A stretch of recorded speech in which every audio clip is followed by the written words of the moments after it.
Media ही माझी agency गेली 11 वर्ष डिजिटल मार्केटिंग या क्षेत्रात कार्यरत आहे आणि हाच 11 वर्षांचा अनुभव गाठीशी धरून डिजिटल युगातील काही महत्त्वाची माहिती तुमच्यापर्यंत पोहोचविण्याचा प्रयत्न मी करणार आहे।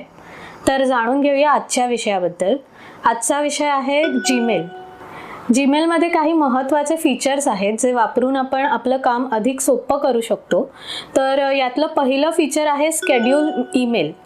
स्केड्यूल ईमेलमध्ये तुम्ही तुमचा जो ईमेल आहे तो स्केड्यूल करू शकता, जेणेकरून तुम्ही जर कुठे वेकेशनवर आहात, सुट्ट्यांमध्ये टाइम स्पेंड करताय आणि महत्त्वाचा ईमेल त्यावेळेस त्या व्यक्तीला गेला पाहिजे, तर तो ईमेल तुम्ही स्केड्यूल करण्याची फॅसिलिटी जीमेल आपल्याला देतं। हा जो फीचर आहे तो तुम्हाला सेंड ईमेल जो ऑप्शन आहे आपला, त्याच्या बाजूला ड्रॉपडाऊन ॲरो आहे। त्या ड्रॉपडाऊन ॲरोवर क्लिक केल्यावर तिथे तुम्हाला हा ऑप्शन मिळतो।